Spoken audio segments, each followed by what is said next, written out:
physically, she had healed from the accident, but mentally, mentally, and emotionally, Marcus's death had truly devastated her. And then that's like one of my worst fears. It's like my significant other dying, bro. It's like, damn, bro. It's like one thing to break up with somebody, or one thing not to be cool with somebody no more that you was once close with, or you was, once in a relationship with. But knowing that they died and you're never going to have a chance to speak to that person again, that's heart-wrenching. Like, how y'all boys feeling? In this video, we're going to be reacting to MrBallen His mind games traumatized this high school. Hey, man, let's get straight into it. Both of our stories today are about people who are just looking for a solution to their problems. However, the solutions they settle on and ultimately use wind up being the worst thing that ever happened to them. But before we get into today's stories, if you're a fan of the strange, dark, and mysterious delivered in story format, then you've come to the right place, because that's all we do, and we upload 2, 3, even 4 times every week. So if that's of interest to you, on the next freezing cold day, go ahead and spray the Lake Button's driveway down with water, turning it into a skating rink. Also, please subscribe to our channel and turn on all notifications so you don't miss any of our weekly uploads. Okay, let's get into today's stories.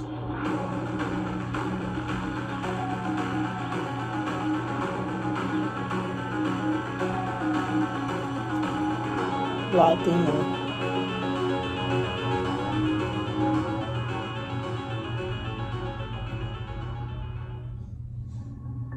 On March 15th, 2011, just after 1 p.m., 16-year-old Marcus Freeman sat behind the wheel of his dad's pickup truck, belting out the lyrics to one of his favorite songs on the radio as he and his girlfriend Carly drove down a highway in Northport, Florida. The pair had just left the dentist, where Marcus had just gotten some dental work done, and in fact his jaw was pretty sore. Okay. But he was basically singing right now, as was Carly, in order to distract himself from the pain. And for the most part this worked, but every time a song ended, it's like all he could think about was just how sore his jaw was. Okay. But Marcus was not like your typical 16-year-old kid. He was sort of accustomed to having discomfort in his life, both physical discomfort and mental discomfort. And he really worked hard to be someone who was able to push through discomfort, including things like jaw pain. So he was the quarterback of his varsity football team at his high school, Northport High. And over the last year, he'd really begun to focus on his physical fitness. And so he'd begun doing these really difficult physical workouts that were sort of like, vomit-inducing. And then also... As long as he ain't taking no roids. And don't overexert yourself like that. But as long as he ain't taking no roids and he doing that shit the right way, hey. So, Marcus, he was, for the most part, pretty mentally well-adjusted. But, nerves were definitely a thing. He's the quarterback of the varsity high school team. He's only 16 years old. And so, I ain't even gonna lie, being varsity of a quarterback team being varsity of a quarterback team at 16, that's impressive. That's impressive. That means you decent. That's like what, your junior year? Sophomore? Depending on your birthday, junior, sophomore year, that's decent though. He good. I mean, he's decent. Games and just generally some level of anxiety sort of existed in his life, and so he would, work with a counselor at his school to try to overcome those nerves and try to manage those feelings when he was about to perform. So a different type of pain, but nonetheless, it's like this was a kid who was very forward-leaning when it came to sort of dealing with pain and discomfort and managing it. And all this hard work that Marcus was doing to sort of become the strongest version of himself he could be appeared to be paying off. Because, for example, the football team that he was the quarterback of. Historically, for years, they had been sort of terrible.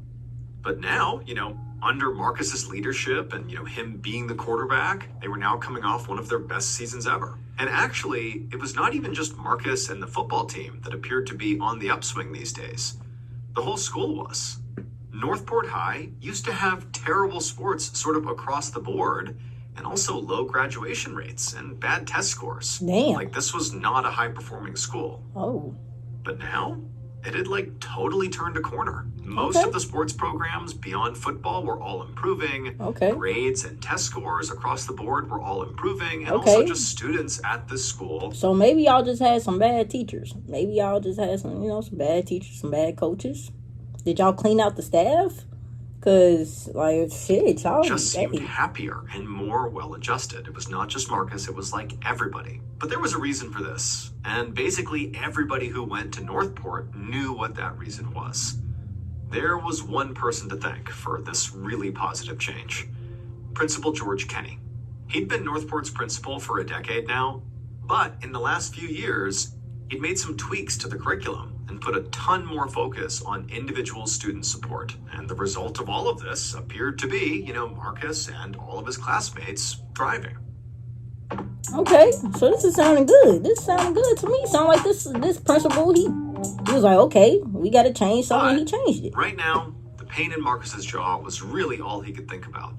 And it seemed to be getting more severe, and it was starting to actually make him feel sort of dizzy. But Marcus had been, working on pain management, and he sort of had some tactics and techniques that he would use when, pain got sort of overwhelming, whether it was physical pain in this case or mental anguish or whatever it was. Like he was going to employ the tactics and techniques that he had been working on. And so Marcus, as he's driving and, Carly's singing next to him, he took a deep breath and tried to relax and just breathe and just think of anything else besides the pain. Just put his mind somewhere else. This was actually literally what he did, during football games when he'd be super exhausted and beat up, but, he's the leader of the team. He's the quarterback. Like he has to find a way to push through that pain and keep going. And this is what he would do. He would do this mental exercise where he basically sort of let his mind drift away from the physical uncomfortability he was experiencing and just focus on other things. And it was sort of like meditative, and it generally worked. But this time, it just didn't appear to be working. His jaw pain, kept on throbbing, and he couldn't stop thinking about it. And then soon it sort of felt like the pain was growing, like it was radiating up his cheek into his whole head, and it was like really becoming overwhelming. But he stayed focused. He kept, trying to allow his mind to sort of separate from the pain. And all of a sudden, that throbbing pain in his jaw stopped. And Marcus relaxed because truly the pain was now gone. At the same time, Marcus was sort of going through this mental exercise. In the passenger seat, Carly was fiddling with the radio, trying to find another good song to sing along to. Carly loved being with Marcus. So much so that she'd just gone to the dentist with him just so they could spend more time together. She felt like Marcus was super kind and he was funny, and when she was with him, they could just talk and laugh for hours. It would just feel like a second. Except now, as Carly was still fiddling with the radio, she realized that Marcus was acting unusual. He was being really quiet. And actually, when she looked... That's because his fucking jaw hurts. The fuck? Like, the nigga he needs some motherfucking water gel. His damn jaw is hurting like hell. He needs to numb that motherfucker. Over at him and stared at him. She sort of gasped because Marcus appeared to have gone almost like completely rigid. His arms were sort of stuck out in front of him, like gripping the steering wheel, but in this weird stiff way. And his hands, they were turning white from gripping the steering wheel as tightly as he could. And then also his head was sort of tilted back, and as his eyes actually were beginning to roll back into his head. And so when Carly saw that like literally his eyes were being taken off the road, she began screaming his name and snapping and clapping and being like, hey, what are you doing?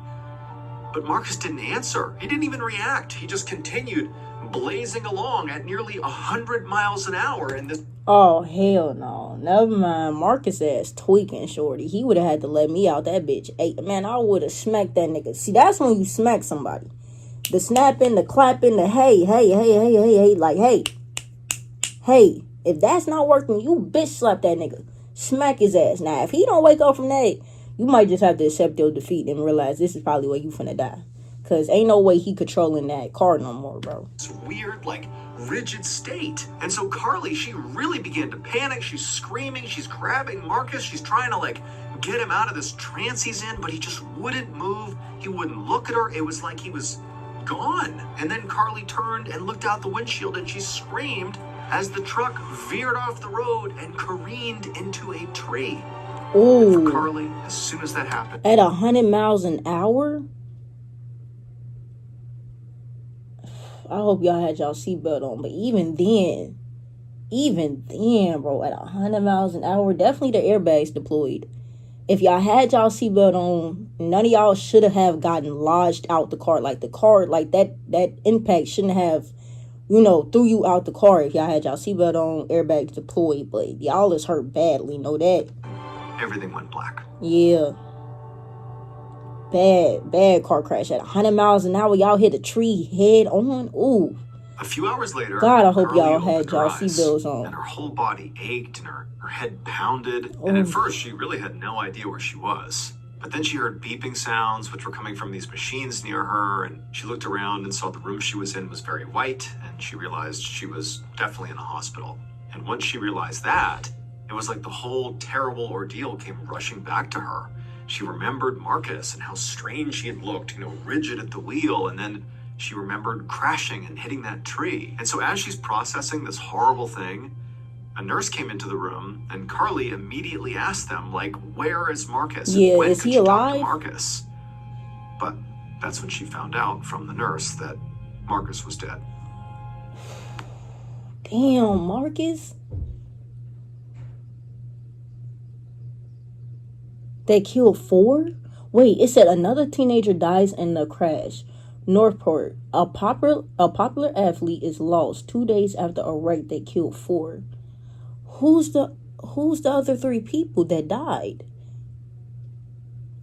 It was Marcus, and who were the other 3 people though? Because Carly is still alive though. She survived, and I'm assuming maybe Marcus didn't have his seatbelt on. Almost a month later, on April 8th, Carly was now out of the hospital, sitting in her Spanish class at Northport High School, and she was trying her best to pay attention to what the teacher was saying, but concentration was not something that came easily to Carly these days. Physically, she had healed from the accident, but emotionally, she had not. And emotionally, Marcus's death had truly devastated her. And then that's like one of my worst fears. It's like my significant other dying, bro. It's like, damn, bro. It's like one thing to break up with somebody, or one thing not to be cool with somebody no more that you was once close with, or you was, once in a relationship with. But knowing that they died and you're never going to have a chance to speak to that person again, that's heart-wrenching. Like, grief is one of the most, that is one of the most devastating feelings ever, bro. Like, genuinely. But perhaps the worst part of his death was there was just no good explanation for it. Like, why was he acting the way he was acting before they crashed? What happened to him? Like, what was going on? And truly, at this point, it was still just a huge mystery to basically everyone. Now, the media had come out and said that what happened was Marcus simply lost control of his vehicle. But Carly was right there with Marcus, and that did not seem like what happened. Again, Marcus, went into this trance of sorts, and it was him being sort of locked in that position that ultimately caused the car to, at 100 miles an hour, veer off the road and crash. Oof. But there was no weather, there were no obstacles in the road. It was like whatever caused Marcus to freeze up is what caused the crash, but it was like nobody was talking about it, or nobody understood it. Now, there were some theories about maybe what could have caused Marcus to act that way, in particular at the high school, at Northport High.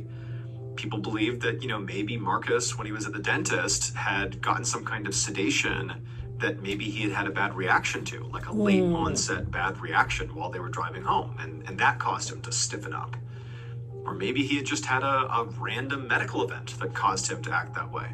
However, when his autopsy came out, it showed there had been no trace of drugs or any indication that Marcus had had anything like a seizure or a stroke or an aneurysm. So those theories were sort of pushed aside. Damn, bro. R.I.P. Marcus. To rehabilitation. Seemed like bro could have had a bright future in football. Probably could have went D1, D2. Seeming like it.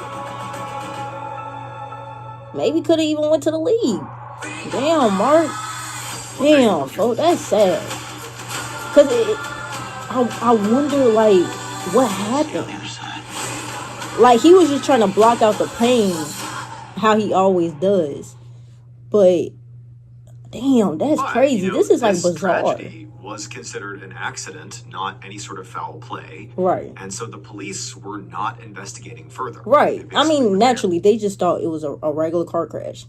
I mean, like, Marcus wasn't under no type of, drugs.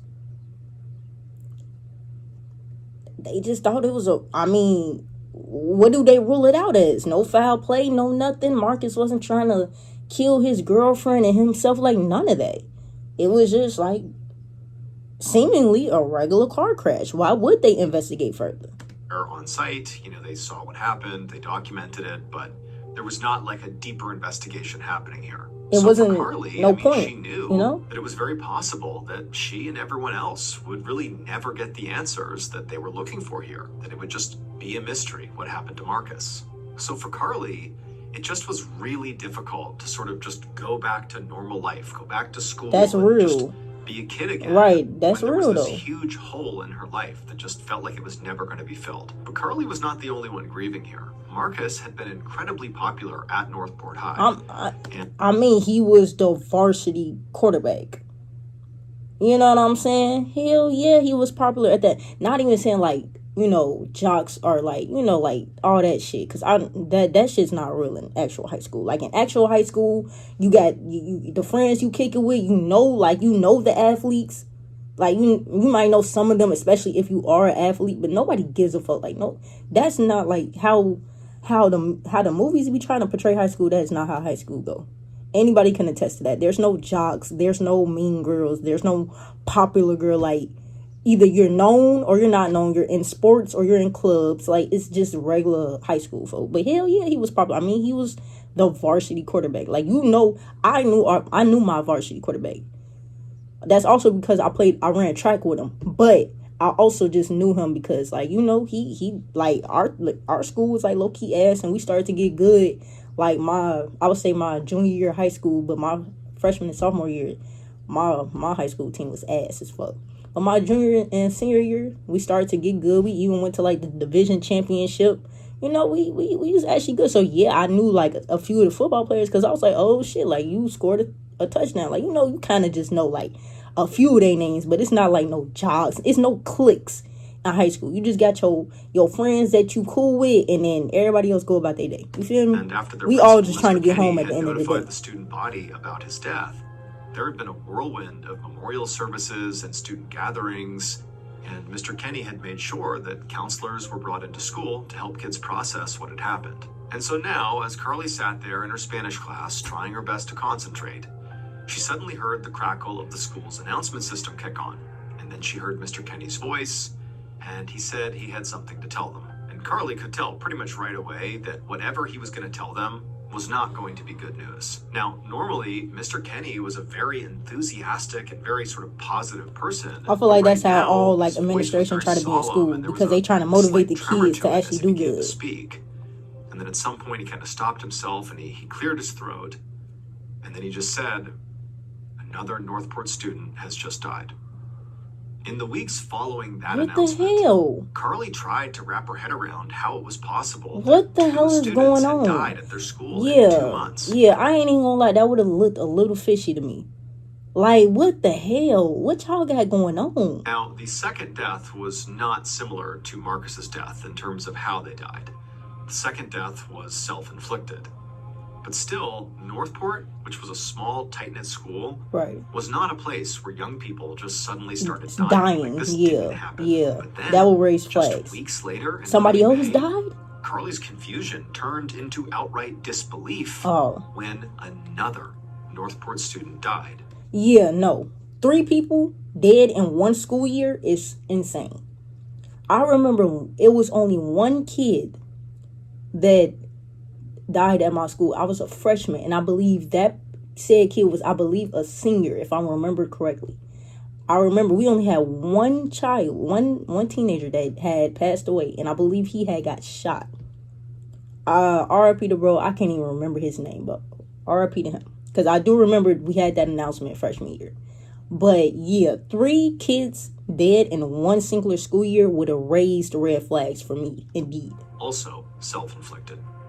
And this really sent Carly and the rest of the already very fragile student body at Northport into a state of shock. I mean, 2 students dying so close together was already so difficult Right. to process, but three? 3 was unthinkable. Yeah, 3 was crazy. And so now it was like the entire student body was on edge, like almost bracing for more awful news, like more deaths. Just almost felt inevitable. However, That's sad. one night, soon after the 3rd death, Carly was at her home in her room on her computer, scrolling around on Facebook, when she saw a post from another classmate. And when she read what this person had written, which was very short, she couldn't believe she hadn't thought of this sooner. This person's post pointed out that all 3 of these deaths had one thing in common. What? Damn, bro. Just as it's finna get good, an ad gotta come. Damn, because I'm like, wait, what did y'all figure out? So many students and staff and parents at Northport High believed that the school's overall recent improvements in athletics and testing and general student satisfaction were all because of their principal, Mr. Kenny. Mr. Kenny was very student-focused, and he offered the kids at Northport a lot of individual attention. But he also had a secret. So over the last 3 years, Mr. Kenny had been meeting with students and staff members to resolve various personal issues like people's anxiety or pain management or mental health issues, test scores, being better at concentrating. Like, he was there and working with people to try to sort of make them the best version of themselves. Okay. To do this, he put the students and the staff members under hypnosis. Mr. Kenny would invite sometimes as many as 2 students a day into his office for these private recorded hypnosis sessions, and he would do the same thing for teachers. He even sometimes brought entire school sports teams into his office, and he would hypnotize them before games to improve performance. But critically, Mr. Kenny not only performed the hypnotism himself, he also taught the students how to do it on themselves. Mr. Kenny had only ever taken a brief course in hypnosis, and certainly... So who the hell did Kenny think he was going around hypnotizing people? Kenny. Do you even know anything about the brain to be doing that, Ken? The fuck is you doing? Kenny? Did not have a license to be using hypnotizing it to people or resolve actual mental health issues. Kenny, you have no degree in psychology. Kenny, have you even studied the brain? Have you even taken a psychology course to even know a little bit about hypnotism? And Kenny, you don't know nothing about the brain. Why are you going around hypnotizing people as if you are a clinical psychologist? Oh my God, I just spit. Ugh, that was disgusting. You're not a clinical psychologist, Kenny. You're not even a regular psychologist. You don't even have a psychology degree, Kenny. You probably studied in education to become a principal. You did not study psychology. Why are you performing these? What are you doing, Kenny? Even physical issues, like he was not licensed to be doing this. But a lot of kids really responded to his sessions and reported improvements in their anxiety and their focus, and some athletes started excelling in their sports. But along with these good developments, there were some alarming side effects. Some Northport parents reported that their children began experiencing these strange personality changes, and they would have these blank stares on their faces after they had begun hypnosis with Mr. Kenny. Others said that after these sessions, their child became disoriented or started doing things they wouldn't normally do or began thinking about hurting themselves. And so after the 3rd student death, that Facebook post that Carly found had revealed that all 3 of those students went to had Mr. been Kenny. Repeatedly hypnotized by Mr. Kenny. Now, Mr. Kenny swore he was not the one responsible for these deaths, but he was charged with practicing therapeutic hypnosis without a license. Therapy, you're no type of therapist, no type of psychologist. You have no degree in psychology. I'm sure this nigga majored in education. I feel like I am 100. I could bet my bottom dollar that he majored in education or something along the lines of education to then become a principal. You did not major in psychology, Kenny. You don't know nothing about the brain. and he did receive a year of probation. In addition, the Sarasota County School Board paid a total of $600,000 to the 3 victims' families. And as for Mr. Kenny, he has since retired from teaching. Yeah, no, Kenny, I'm blaming you for these 3 children's deaths. I am blaming you. I am holding you accountable. And RIP to all of them, to those 3 kids, bro. They said that happened in 2011, so it happened over a decade ago, but Jesus Christ. Shortly after 8 p.m. on October 9th, 1996, 31-year-old Anthony Irvin walked down a dark sidewalk in Philadelphia, Pennsylvania, towards a local grocery store. Okay. It was not that cold outside, but, you know, it was kind of windy and it was dark. And, you know, Anthony, he only had a light jacket on, and so he wasn't feeling that comfortable. And so he pulled his jacket tight around him as he walked. And as he was walking, you know, all he wanted to do was just go home where it was warm. Right. But he couldn't. He really needed money first. Once he had money, then he could go home. So Anthony had a pretty tough life, and for the most part, he really was just a career criminal. Okay. He had not had a regular job in a very long time. Okay. And instead, when he needed money, like tonight, he would steal from local businesses or he would mug people. Okay. In the past 9 years, he'd been arrested 8 times for things like robbery and assault. And so... Okay, so I ain't even gonna lie, bro. Partner. What did you just not want to work a regular 9 to 5? So you resorted into robbing people? I just want to know, did you not want to work a regular 9 to 5 job? Why is it like such a problem for kids to feel like they can't work a 9 to 5 job, so they have to go sell drugs? Go work a fucking legal job. That little, bro, it's not worth it, bro. Because in the streets, you only end up 2 places: dead or in jail. Just go live and be an honest person. Go get into a trade. Go learn how to cut some hair. Just be an honest person, bro. Because the streets, doing all that crime shit, bro, you just gonna be a criminal, or you gonna end up dead somewhere, bro. For the most part, he was just a huge nuisance to the people in this neighborhood. Even if they felt bad for him, he was just a problem. I bet he was. But, you know, despite how often he committed crimes, his crimes were always relatively petty. Right. So he really didn't serve much time at all. It was like petty theft. He always ended up back out on the street, and he always ended up continuing to, you know, be a problem. But tonight, though, as Anthony walked down the road, he was not thinking about how his behavior impacted his neighbors. Yeah, I bet he was thinking about finding some place or someone to rob. And tonight in particular, he thought, I'm going to look for a person. I need a target. Okay. So he's walking down the road, and he actually began to get kind of worried because it seemed like it was quieter than usual out on the street. Like there was nobody out here. And he started to worry that if he didn't find somebody soon, like he was going to be out of luck. No money. But just then, right up ahead, a young man turned the corner and began walking up the sidewalk in Anthony's direction. He was sort of a smaller, younger-looking guy. He appeared to be all alone, and right away, Anthony's like, oh my goodness, perfect. I have my mark. I'm going to rob this guy.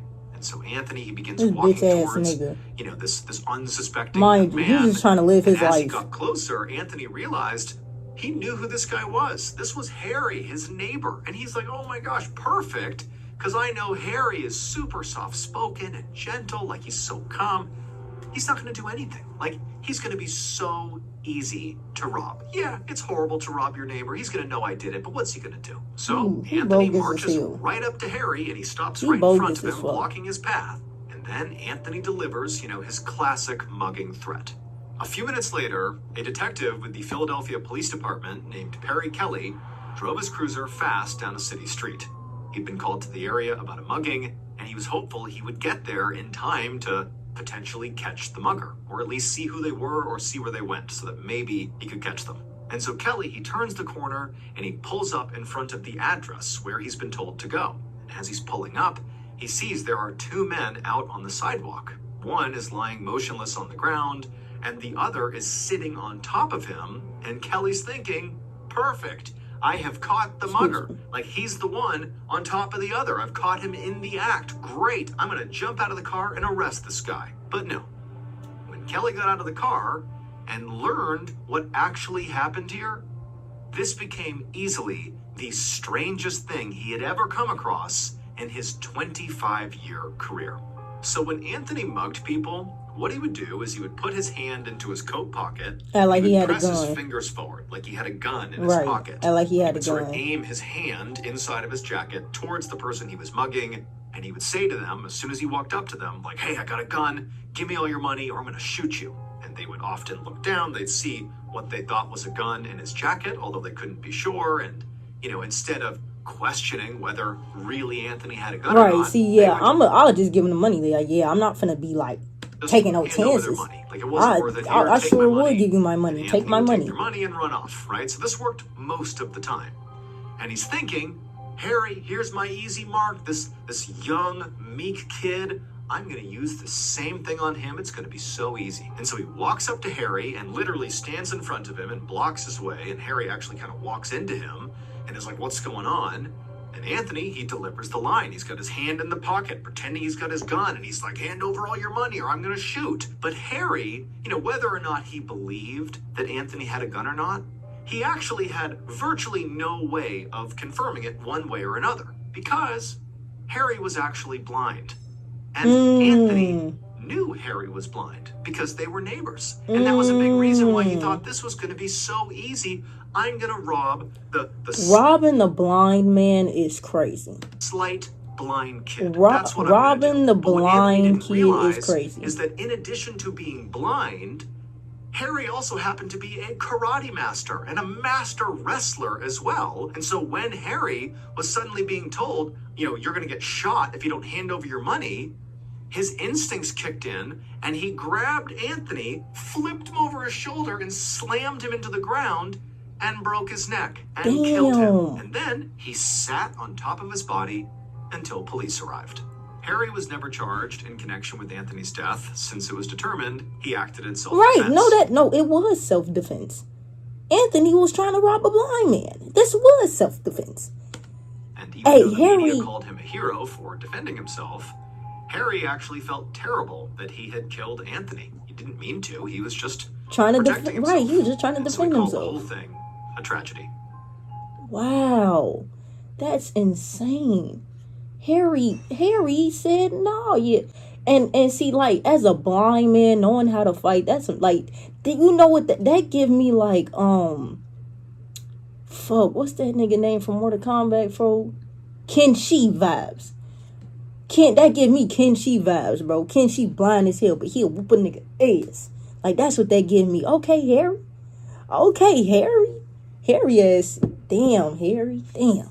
Hey, man, if y'all enjoyed the video, bro, y'all already know what the fuck to do, man. Like the video, subscribe to the channel, turn up on the notifications. Y'all boys new. I'm gonna catch y'all boys in the next one. Good night.